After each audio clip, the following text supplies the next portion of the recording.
what's good, y'all? It's Sleepwalker Radio, and it's Amari. I'm here with Lee Van. We have a very special guest, calling all the way from the UK, Natanya. Yes. What's good? What's up? I'm very great. I was just talking before we started rolling, but finished cooking lunch for my family. So, but it's such an honor to be here talking to you guys. It's an No, it's honor such to an have honor you on. talking to you. Oh my god. Yeah, You might be the um, most, I don't know if this is the case, but I want to say buzzed artist that we've had for a while, Really? for I'm sure. buzzed. Wow. Yeah, in terms of like no, all the honestly, articles and stuff about you, I feel like people really care about your music, which is super nice to like have going into an interview. Yeah, I would say so. I mean, luckily I have a really devoted fan base, and that contributes to part of the hysteria because you wouldn't even expect it. I'm not massive, but the people that do care really care, and that's just always great. When did you yeah. first start to see sort of your fans becoming like not just like a lot of listeners, but like actually turning into like people who are invested in the process of your music? I definitely feel like when Angel was released, a lot changed.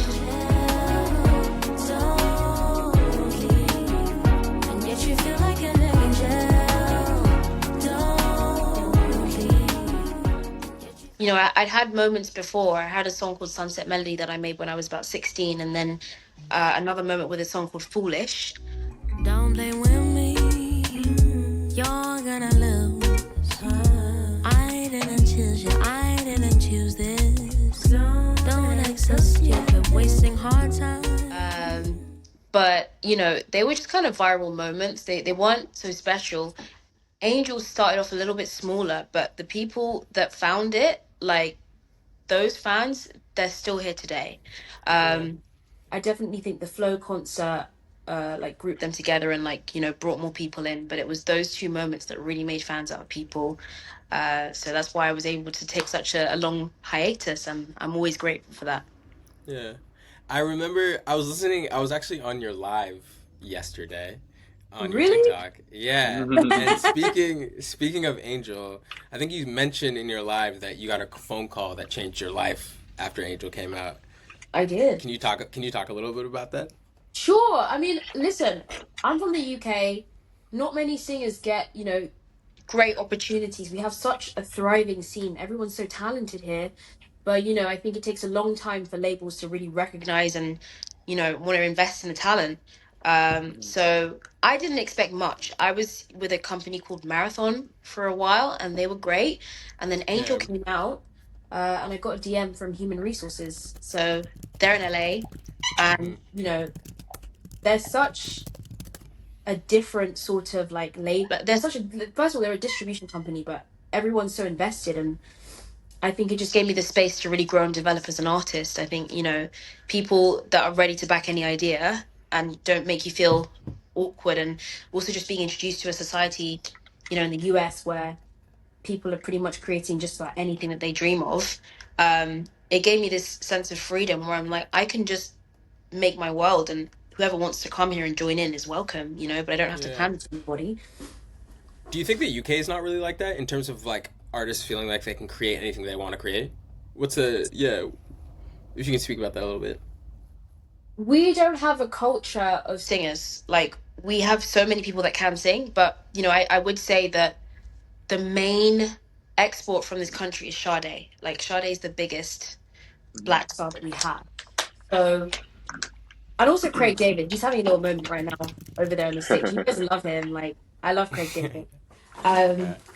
But yeah, I just think when you don't have many examples that precede you, it creates a bit of anxiety on both the side of the singers and like the industry. They're just like, Mm, where could this go? So you see Yeah. that projected a lot.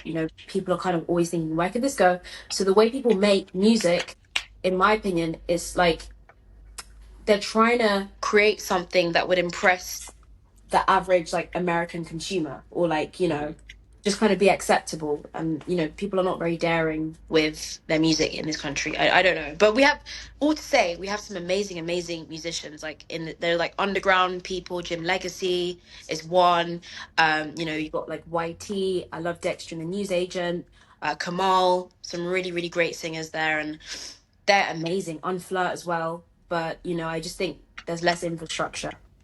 Going back a little bit to sort of your origin and sort of like your musical influences growing up, I've read a lot that you came from like a very musical house.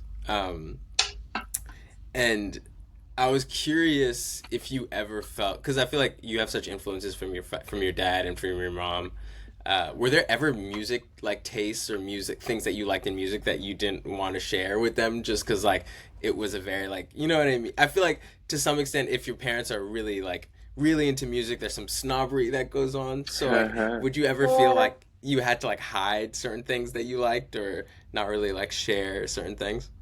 You know what? I grew up really religious. I grew up Pentecostal Christian.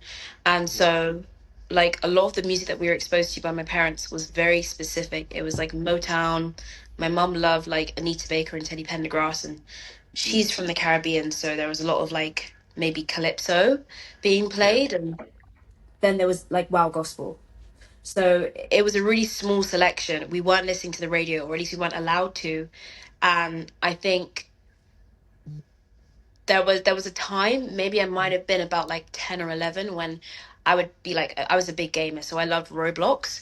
And in the background, like when you're on it for a few hours, like you got to put some music. And I had no streaming services. I had YouTube though. So I would just like listen to like so many different things. I got exposed to Kanye there, like Mhm. a lot, like Biggie Small. Like I was just listening to like hip hop, like while I'm playing Roblox as a kid. That stuff I couldn't share with my parents because there was swearing. So, you know, Yeah.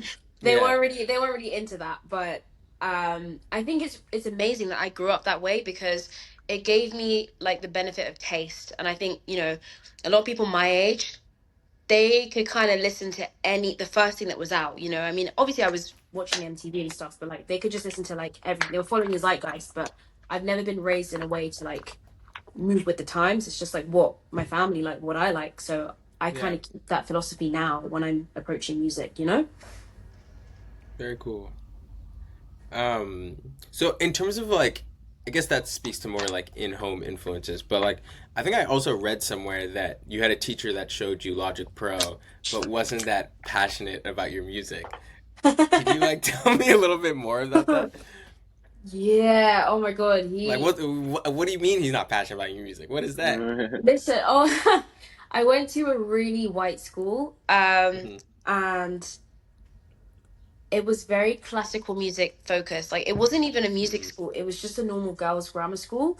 But they loved classical music, like Broadway, like the West End, like sort of like plays and stuff.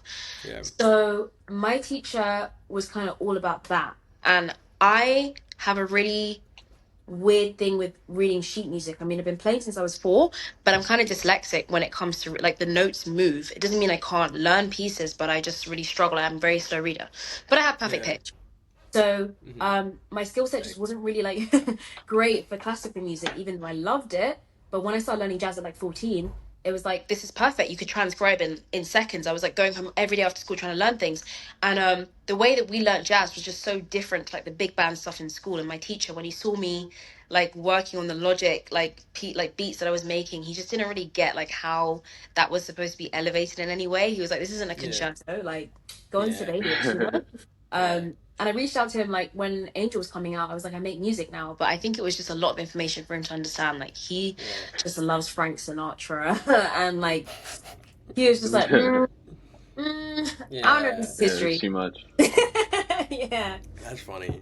Coming from such a technical background, what's more enjoyable for you, or maybe it's not even sort of like this the way you put it in your mind, but do you prefer producing or do you prefer singing? Because you have such a deep background in both. I prefer producing. I love Yeah, singing, but I see my voice as more of an instrument, and sometimes it doesn't yeah. listen to me. Um, Hmm. In what uh, way? How so? sometimes you just like you've had a night out or like you haven't slept enough and you start singing and it's like it's not coming out the way you want to, like Yeah, the information isn't translating.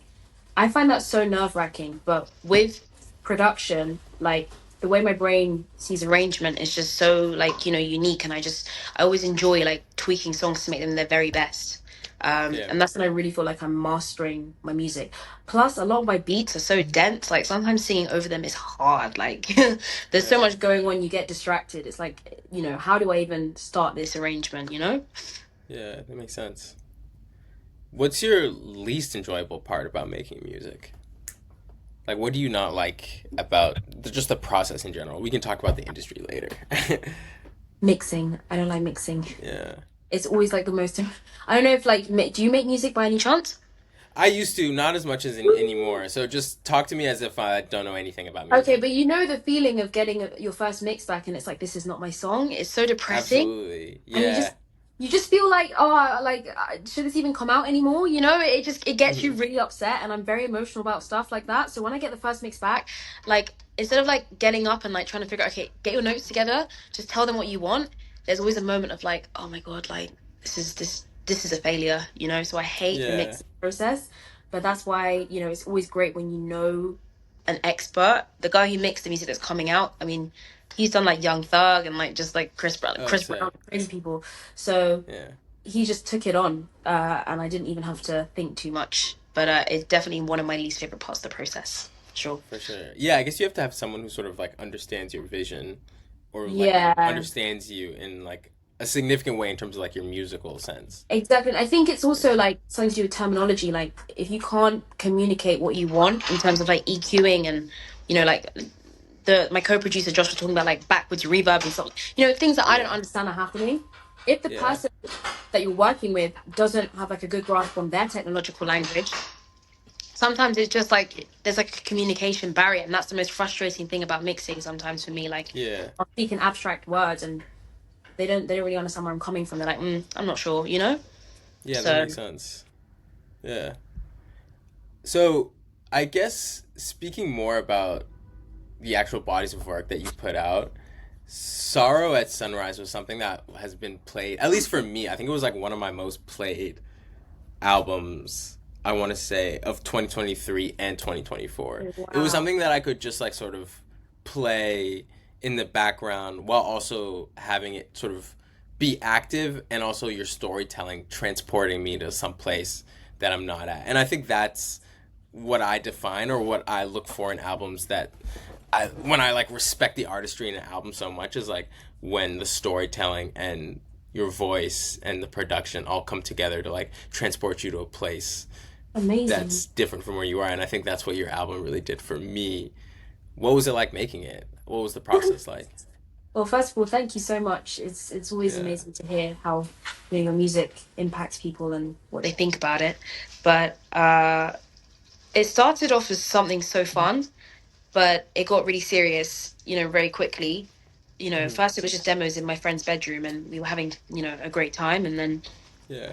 I got a little deal, and all of a sudden it became an EP. And when you're like, I'm trying to make the best thing ever, you can really like fall on yourself. So nearing the end, it was a crazy time. We'd be in the studio till like 9 a.m. and stuff. Wow. But I look back on it as like some of the most innocent music making times of my life. I wish I could go back to the way I used to feel about songs and how little I thought about structure or hooks or like what's catchy. It was just coming out of me.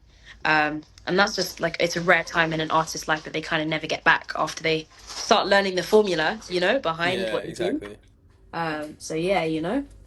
So in terms of the writing for Sunset, A Sorrow at Sunrise, were these concepts that you were dealing with or like thinking about like even before like the conception of the album? Were they like things that you had to get off your chest beforehand and you found like the album to be the place to let them go?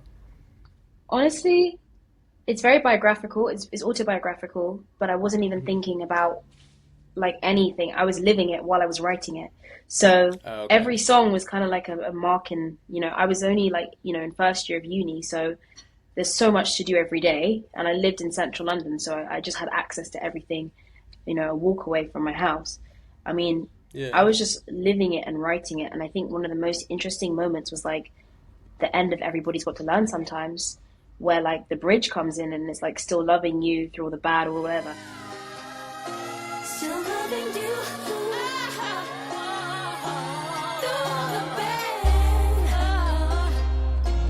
You could be through.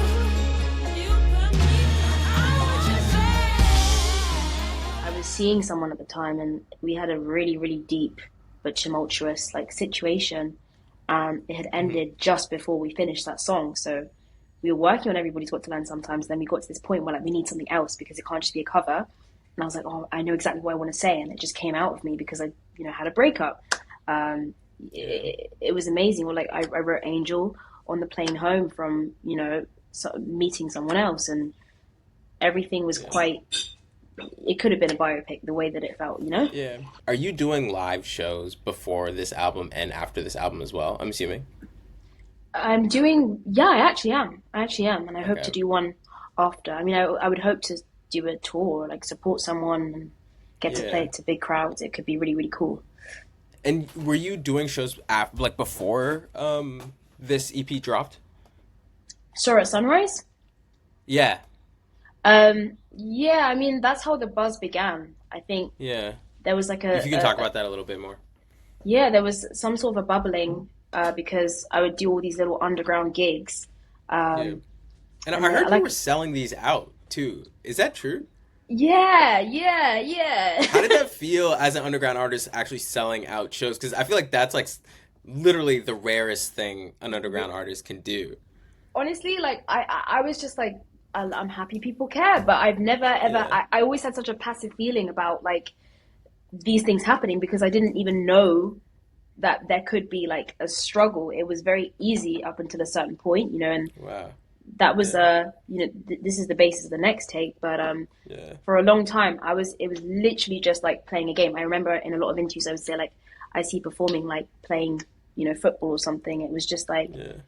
I didn't take it seriously, and I would just go if someone called me to sing somewhere, I'll sing. There were times when like my band would have to transport their whole like I don't know, they'd have to transport all the instruments themselves and like fill up the Yeah. space, and we'd have to do the sound ourselves, and I was just like so excited to do it. I kept playing, and because there was something special about it, people started to talk, and word of mouth spread, and that was the first time that people kind of gathered, and they were like, okay, so what would Natanya come up with if she actually tried to make a project?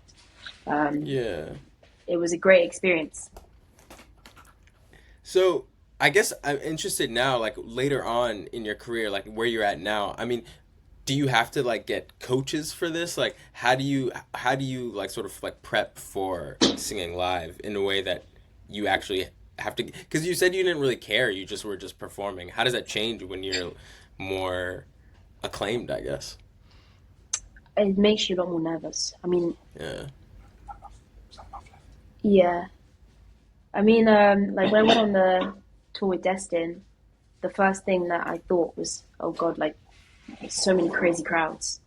How do I make sure I don't make a mistake? Like that's the thing that you start wanting to fix, like all of the little moments where you might be out of tune or like your tone isn't right.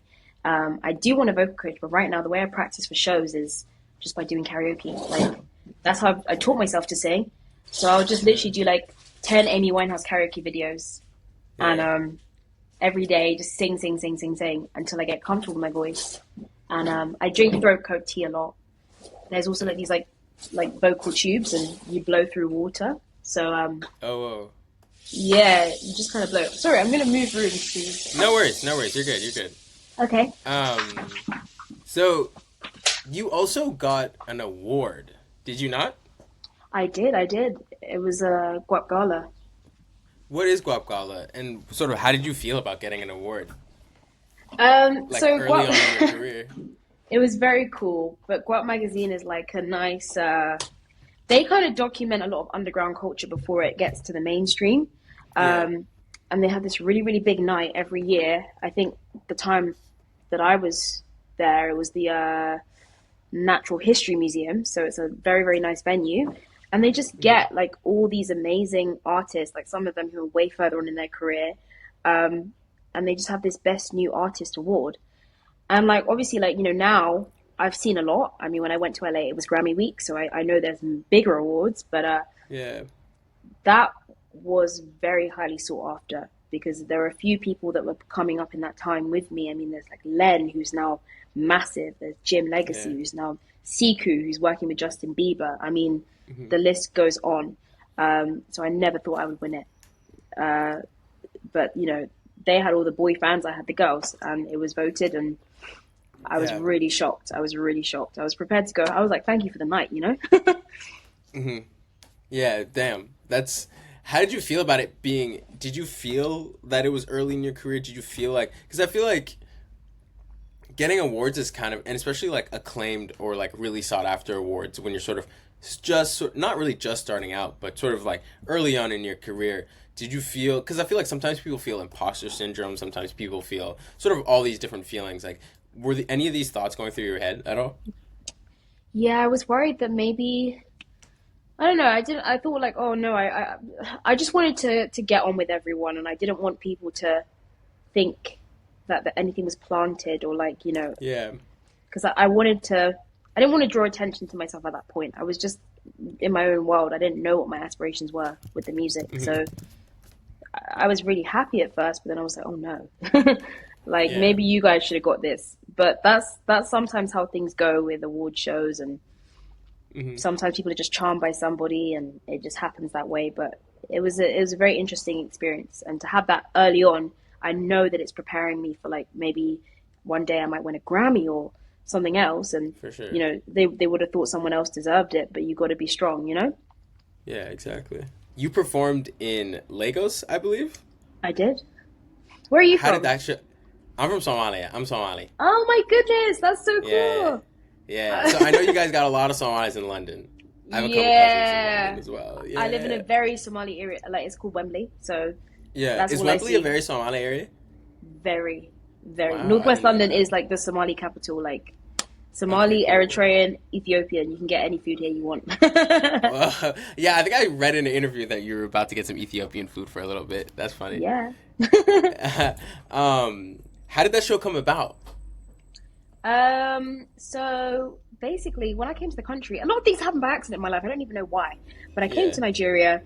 No one knew I'm Nigerian because it's only my dad, and I guess I don't look Yoruba. So people were like, Hmm. "What?" I was like, "I'm here," and like word spread. Somehow, someone was like, "Okay, I need her on my lineup," and it was just this Alte night. Wow. I didn't even know what I was doing, but there were some crazy people on the lineup. Like I didn't see the engine performed. Whoa. Like Santi was supposed to be there, Dato Black, Yeah. big names. So I was like, thank you guys. But I think that's the thing that's so powerful about the music. Like I said, I'm not the biggest artist, but when people care, they really care. So if I'm in a country, they'll find a way to get me appearing, you know? Yeah, exactly. Have you always been sort of like pretty active on your social medias and like TikTok and sort of like, or is that something like recent where like labels, not labels, but like whoever you work with is sort of telling you like this is something you should be doing? Does that come naturally or is it sort of an instruction from other people? I think it's innate in me to want to talk to the people that listen to my music before anybody Yeah. else. I've always wanted to hear what they think. Um, and it's mainly just because it took a really long time for anyone in the industry to even give me a second look. I didn't even realize that no one was paying attention until I looked back and I Yeah. was like, wow, like, if you didn't have fans, it would have been a very long day for you. So for me, what always matters the most is like getting to the fans. I have a Discord. I go on live a lot. Sick. I have a little burner that only they can follow. Like any Yeah. way I can to like make sure that they feel heard by me and they understand my story, I will. Because what separates me from every other artist putting out music right now? Yeah. Nothing. Maybe the talent, but the talent isn't enough.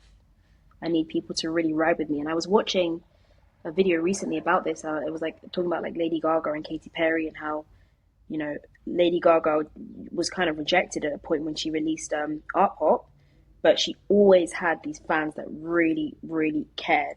So they kept her career afloat. Whatever way she wanted to go, they cared. So when it was time to come back, like they were like, we're gonna ride for this woman, and that's what you need because the industry's so fickle. The chart game it's not there for longevity. You need to make sure that like the people that listen to your music want to hear from you. So yeah. So I feel like also in coming into these spaces, you've maintained a lot of creative control over your music while also like entering these like industry spaces. What have you learned from like keeping your boundaries and like sort of like keeping your space, you know? I definitely think that it's important as an artist to have a real sense of who you are. I know that I've been lucky to have creative control, but like I said, the only reason I've had it is because no one was trying to make me into something. They didn't see somewhere that they could mold me into. I had to make the stage for myself. Yeah. But I definitely think that if you're doing something that works and you know that you have a mastery over your progression, you know, if I practice enough, I could get there. Like, I know how to write that song that everyone's gonna love. You got to stand on that. And it's like, it's not like other people can't help and they can't give you wisdom. But if anyone walks into a room and they start telling you, I know how to fix you, like, you got to leave, because it's not about fixing you. It's about augmenting what you already have, like making it grow. Like, some people would tell me, like, the key to my music is like only 4 sounds in a song. And it's like, but I won't be able to make Daydream that just came out the other day. And people are addicted to that, you know? It's not about that. It's my formula and augmenting it to, you know, make it perfect. Yeah, people are addicted to that. And yeah, we did want to talk about Daydream. Daydream came out recently. I feel like you have a lot of people who are really loving that. Yeah. And I feel like you've been also like uploading a lot of stuff. And I saw recently that Janet Jackson, I think you were singing a Janet Jackson song, and I think she just reposted it. Yeah, she put it on her That's story. super cool. Yeah, that's super cool. How do you feel about the reception to the new song and sort of like having the fans sort of really eat it up? It was the biggest relief for me, genuinely, because I took such a long break. I didn't know if people still cared. That's why Daydream exists, because I was just trying to ideate about what it would look like to even put something out if no one ever listened to it. Yeah. But it really taught me a serious lesson on how important having those core fans are, because they're the people that are spreading the word every single day. But also just like the goals that I had when I came into this project was like, I want to make my thriller. And that's going to be my goal forever now. I think that's what I need to keep saying to myself every time. But I wanted to really try it and like do an experiment where I mastered the practice of like making songs that people just could not forget, but not losing my character. I don't want to ever be normal to people. I want to stand out. So Daydream is that sort of song where like it's got a harpsichord in it. It's got like guitars. It mixes R&B with indie rock and, you know, all these things. Yet you can't put it down, and you don't know why. It's just that not enough people know my name yet. So I was very proud of it. I think it was an experiment well done. And you dropped a video with it as well, did you? I did. Have you watched it? How was it?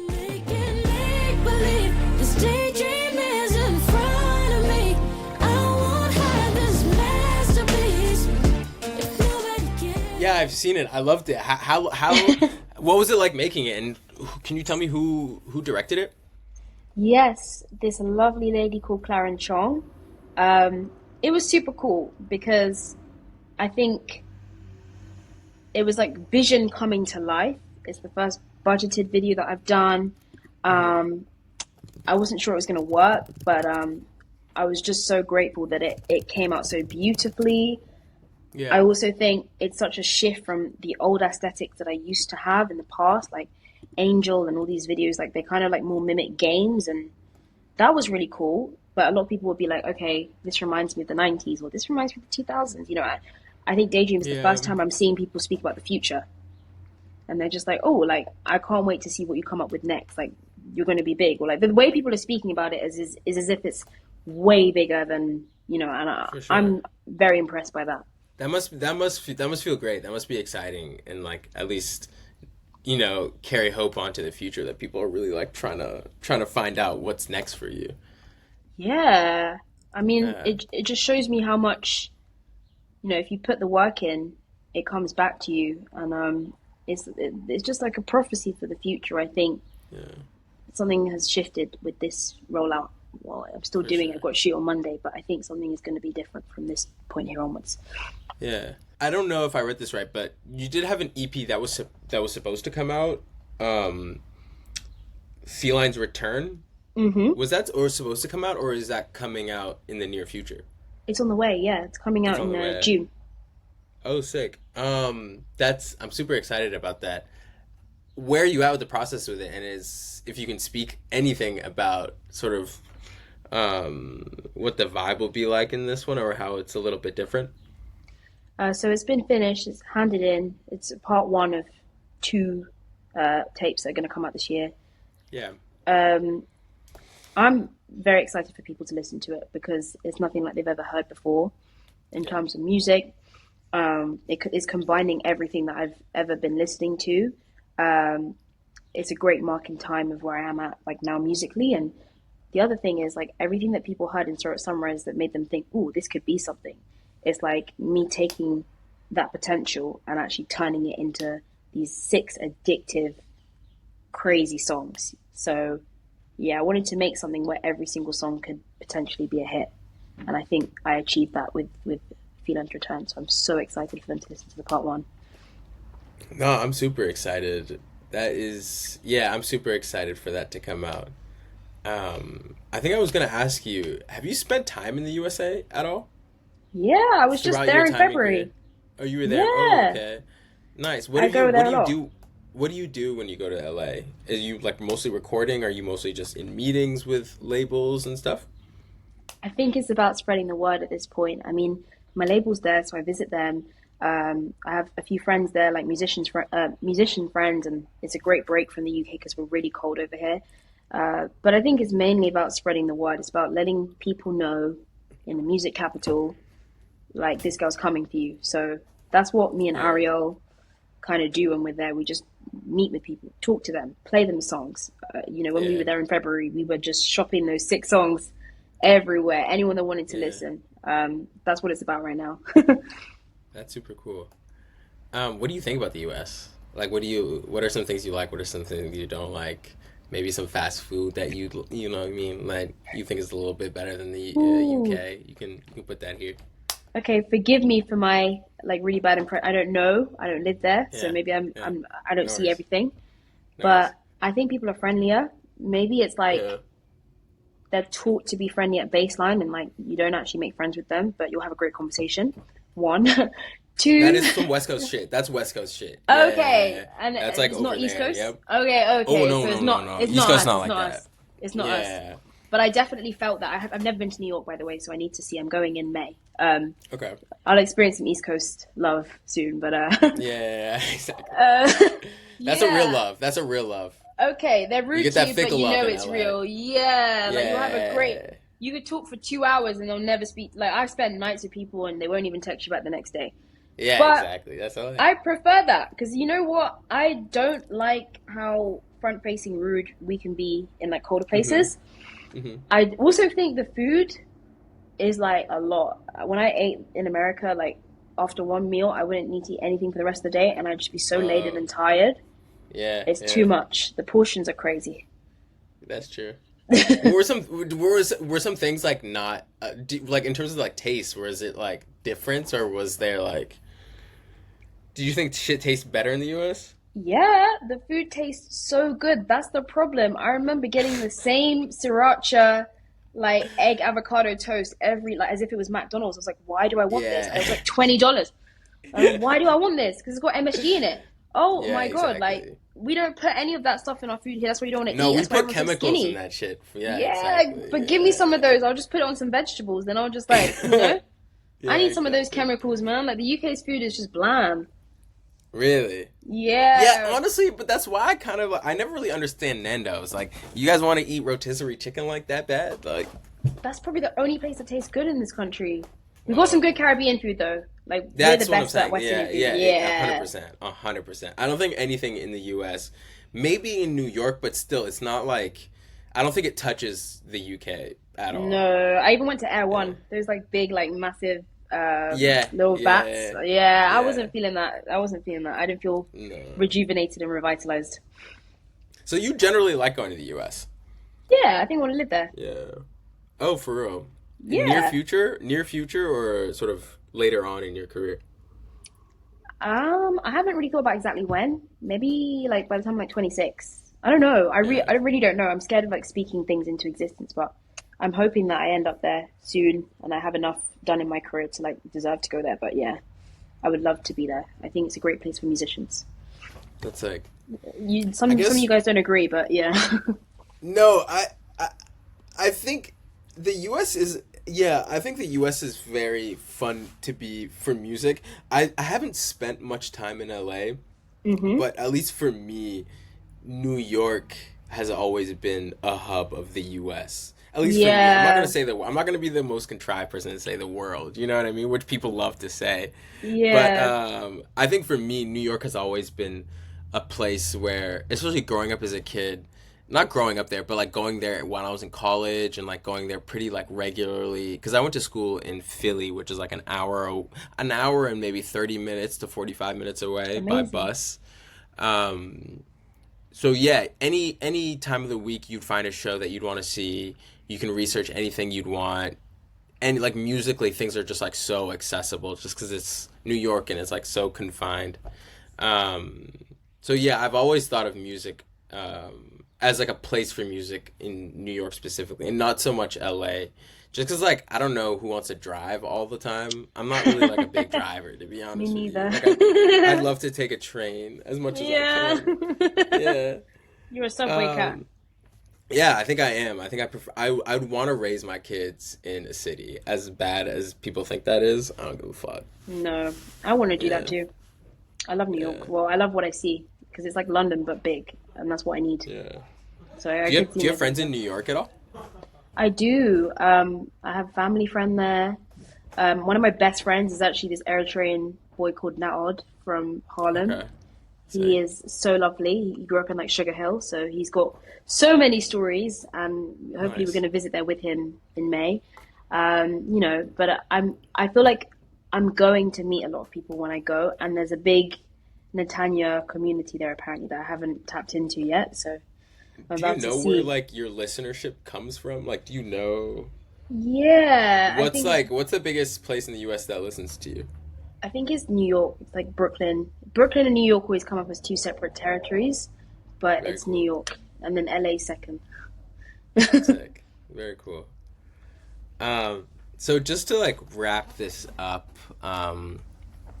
what are some things outside of your upcoming album coming out in June should people be waiting for, keeping sort of in their mind when they think about you as an artist that's coming up in the future? I think they should keep streaming Daydream, and they should be on the lookout for something in May. Sick. I'm excited. I'm very excited. Well, thank you so much, Natanya, for talking to us. This has been such a fun conversation. And yeah, I think just like everyone, we're huge fans of you over here. Thank you for Really bringing me feel on. honored to talk to you. Amazing. Well, I'm honored to speak to you guys. Thank you for bringing me on as well. No, And thank you for absolutely. waiting. No, absolutely. No, no worries. No worries. All right, y'all. This has been Sleepwalker. Thank you so much, Natanya. Really appreciate it. Welcome.